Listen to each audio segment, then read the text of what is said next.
Dream machine. Dot.com, HL7IHE and Snap. We're building the future, never looking back.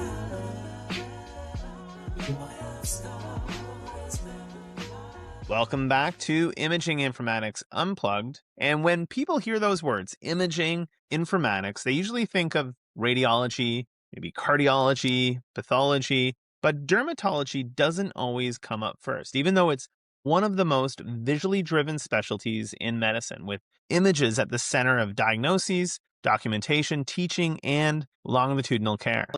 And that tension is exactly why this conversation matters. Dermatology has long dealt with complex imaging workflows, highly variable capture environments, and clinical decision-making that depends on far more than a single image. And as AI has entered the picture, those realities have become impossible to ignore. Questions around data quality, context, bias, benchmarking, and real-world use have moved from academic concerns to practical ones. Our guest today is Dr. Veronica Rotemberg. She's the Director of Dermatology Informatics and Research at Memorial Sloan Kettering Cancer Center. She has a PhD in biomedical engineering, runs an NIH-funded AI and informatics research group, and sees patients at high risk for skin cancer. She is also the chair of the Augmented Intelligence Committee at the American Academy of Dermatology and serves on the board of directors of the Society for Imaging Informatics in Medicine. In this episode, we talk about how AI became a forcing function for dermatology informatics, why single image benchmarking often fails to reflect real clinical decision-making. We discuss the ugly duckling concept and why translating clinical context into machine learning is hard, the hidden overfitting traps buried in lighting, cameras, markers, and workflows, and the very real challenge of skin tone bias in evaluating AI tools in their intended use setting. Before we get into it, if you're enjoying these conversations, make sure to like and subscribe. It really helps more people get to access the show. We have some big updates. They're coming soon, and there's going to be a lot more courses. So if you're interested in topics like this, there may be some educational content that may be of interest to you. With all that said, let's jump into the conversation.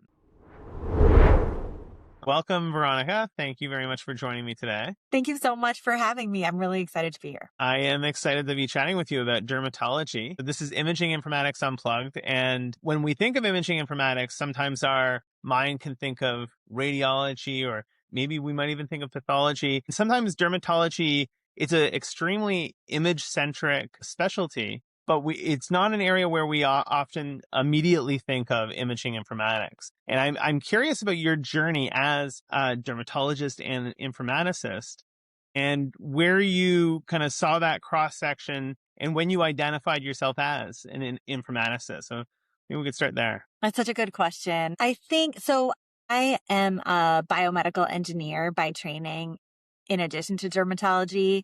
And so I've always been an imaging person. You know, I always joke because I did my PhD in POCUS, actually. So I was an enterprise imaging person even before I knew that I was an enterprise imaging person. So that I think about sort of how I became a dermatology informaticist, I think it really happened in trying to get my hands on the dermatology data. And I feel like that's such a common theme when I think about people and their professional careers as informaticists.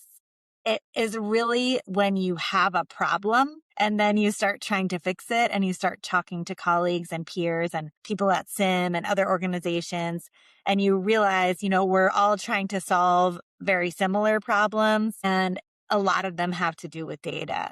And in dermatology, it's a very common, especially even 10 or 15 years ago, for the images that we take. We routinely acquire clinical images for documentation and also for teaching. You know, similar to radiology and pathology, a lot of our teaching is on Kodachromes, you know, interesting cases that faculty collect over the years. And it used to be really, really hard to figure out where those images were. Even when I was in residency training, sometimes it was like stored on a local hard drive in random folders based on date. Mm-hmm. And over the past 10, 15, 20 years, that has changed a lot with EMRs being able to incorporate photographs into them. But it has always been a major issue for dermatology to figure out where the images are, associate them with metadata. I mean, I feel like none of your informatics audience is going to be surprised by these challenges, but they are really prevalent in dermatology. What year would it have been where you start bumping against this problem where you want access to data and it's scattered across the enterprise? What time are we talking about here? I think it really starts with AI, where you really want to get a lot of data. It always was an issue. I want an example of a melanoma to teach a class. I want to go to a conference. I want to give complicated cases. That's always been a problem in dermatology. But when you're thinking about like 10 photographs, it's not that big a deal to curate them manually. But in 2017, I remember this so vividly. I think I'll never forget. I'm sure everyone has this moment. The cover of, and now I forget if it was Nature or Science, but the biggest science publications in the country were like AI models outperform dermatology. And there was a picture and it was a cover. And I think that's where we really started to realize that we needed big tranches of well-curated data to develop AI models, validate them. And now that we have that vision from AI, we've realized all the other things that having your hands on your data can do. You can do adaptive learning on your faculty and your residents. You can monitor, what are the things that are most commonly tripping us up in clinical practice. You can perform QA to understand, are we actually photographing everything that we biopsy so that we document the biopsy site? These are all sort of typical examples in dermatology. Outside of dermatology, I wonder if those examples make a lot of sense. So now I feel like AI has improved also our clinical practice because we have more idea of where our data are. But it's definitely started then. So I'm curious as far as the way of doing it before there was the need to itemize and catalog and table our data in nice curated ways. The radiology is where I have started out in my enterprise imaging journey. Right. And there's always this analogy of before film, when we were filmed. But we had paper-based mechanisms of identifying who the patient is. And so now you're talking about having maybe a shared drive, maybe it's broken down by month and there's a subfolder with the week or whatnot. But how would that look as far as itemizing who the patient is? Was there a mechanism of, now we have encounters-based imaging workflow. What did that look like of associating pixel data with meaningful context of who the patient is and what this image is? Jason, it was the Wild West. I mean, even in residency, I remember that we would take a photo of the patient's wristband, all the photos that we wanted of that patient, and then the wristband again. But as we know now, as professional informaticists, those human-based systems that rely on someone to actually remember to take the picture of the wristband are ripe for failure. They're ripe for uploading a patient's image into the wrong chart. There's lots of problems with systems like that. And they're not like that anymore, typically. And we know from survey data that most dermatologists now are just using EMR-based photography solutions, which are in patient context. So things like that have moved on. But it is so interesting to learn from so many radiologists because we went from film to, consumer cameras. They weren't for medical purposes. People are still using cell phones and consumer-based photography equipment. And so those systems of matching the patient and creating the jacket and all the things that radiologists using big machines take for granted, a consumer camera. I still remember we used to have SD cards that, now they're encrypted and there's lots of other safety measures, but it was definitely a different transition from the transition that radiologists have had.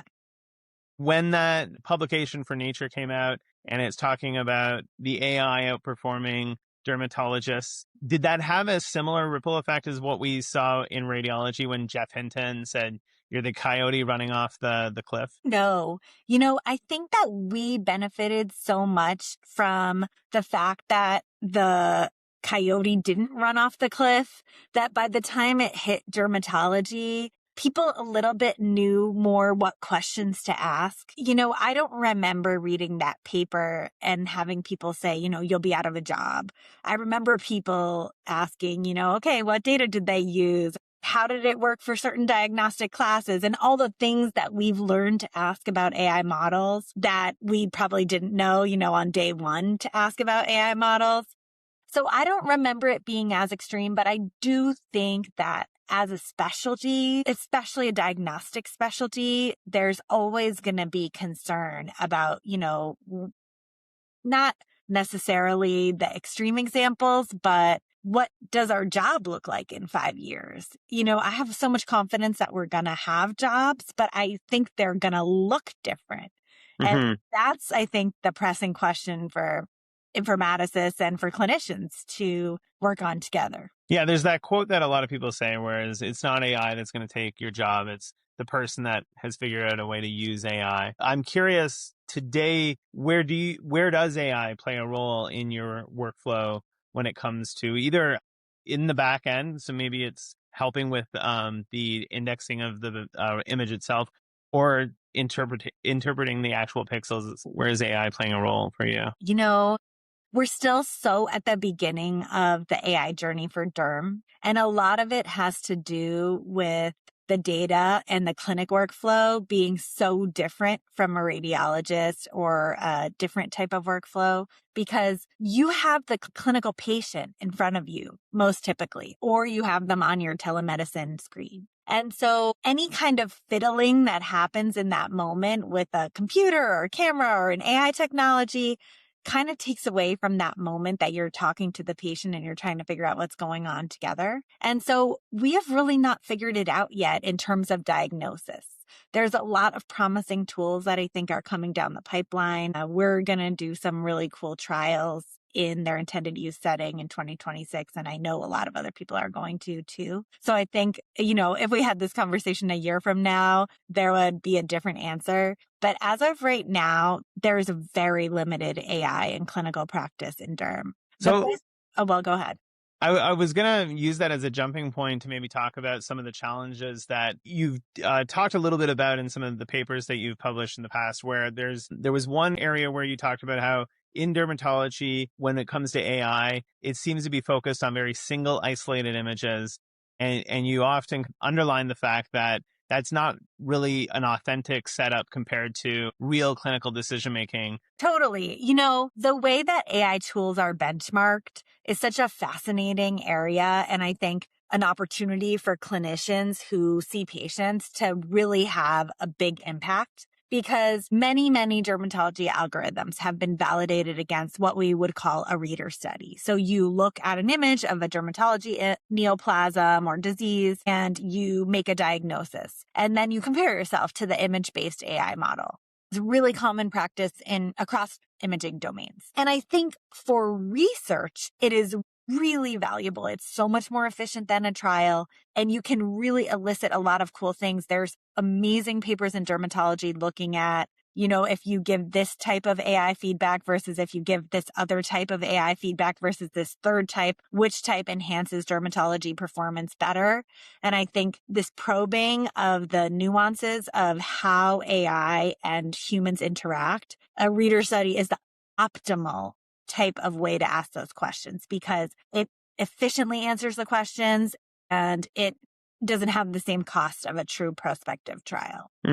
That said, it's really hard in dermatology to measure clinician accuracy because you don't always have the denominator. You're going to say, I caught X number of skin cancers, and we hope that we don't miss any. That's like our purpose, and we really, really work so hard to do that, but we can't see the future. And so we don't know what is going to happen. In a reader study, that doesn't have the same comparison in terms of the accuracy. And so a reader study will quote, 70, 80% accuracy for a clinician. And we don't know how to compare that to what the real world clinician can do, because presumably a real world clinician found those lesions, So we think, but we don't know, that a reader study probably underestimates the performance of an in-person dermatologist.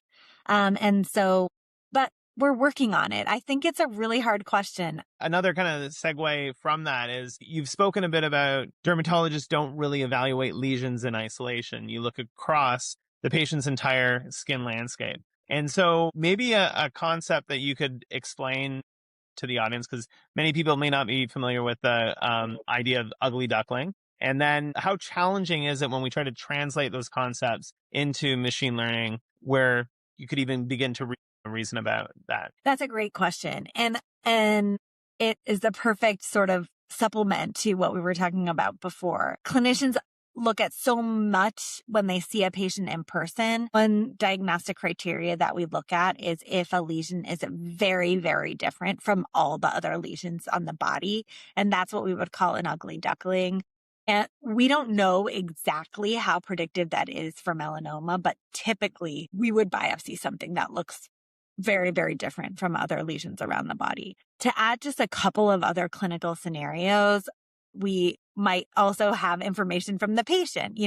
This is growing, this hurts now. You would have also three-dimensional information, which sometimes you don't have in a patient. So you might know that it's a papule, which is raised above the skin surface as compared to flat. And you might be able to perceive that it's ulcerated or some other features that you might not be able to see in an image that would make you more concerned that it's a skin cancer. When we think about those types of things with machine learning, for example, ugly duckling, we've tried, I know you're alluding to this, to collect data sets that have lots of lesions from one patient to identify whether this outlier is actually predictive of melanoma. And the answer is we still don't know. And part of that is because how you define an outlier using computer vision is very nuanced. How you explore the features that are relevant to your feature extraction tool as compared to what a clinician thinks is a relevant feature, I think is probably a common theme when you talk about AI across all your podcasts. And the other thing is that we don't always have perfect information when we're using retrospective data sets. So when we curated our ugly duckling data set, we realized that we had lots of photos from patients. We had up to 100 photos in some patients, but they were all taken at different times. And so the imaging technology was actually different, and that would be flagged as an outlier because the lighting might be different. Actually, even the size of the lesions might be different depending on how close the camera actually is. And so I feel like that's such a classic example of how sometimes you might get really deep down a machine learning project and realize that, you fooled the algorithm into overfitting to something that you didn't want it to. But the different camera technology can be a real challenge. And we've been working on a lot of augmentation tools to try and mitigate that. But you have to develop them in a domain specific way, which is very challenging and can get a little bulky. And so what do those augmentation tools look like as far as, because this is a very unique challenge to anything that's using a visible light camera. Yes. Modalities, if it's a CT scanner, it's a lot more uniform of what you're going to be getting out of that. And then I'm interested in the augmentation tools. And then there's things that I think beyond the camera itself, the lighting you said, that's a hard thing to control because it's variable depending on the room and what the person's up to. Totally. It's variable even, if you move 6 inches closer to the person versus 6 inches farther apart. So these changes in the images, when I tell you about them, you're going to think this is so obvious because I look at photographs all the time, even just of my family or of natural landscapes. But the color tint is a major one. So some cameras or devices will capture sort of a more brownish color. Some will be much pinker. Some will be more blue. We use this cool thing, which I brought with me, called a dermatoscope that has a polarized light, and the LEDs might have a different color temperature depending on which actual dermatoscope you're using. This will attach to a phone. And so all of those will contribute to the color tint. We also, most of the time, use JPEGs, and we know that JPEG compression will also affect the color fidelity to the actual color that was captured. There's tons of other ones that are fascinating probably to dermatologists, which is rulers. Some of the dermatoscopes will have rulers in them, some won't. We also know that dermatologists might be really excited about something interesting, and they might circle it with a marker or put a little arrow on it so that the student coming in after them knows what to look at.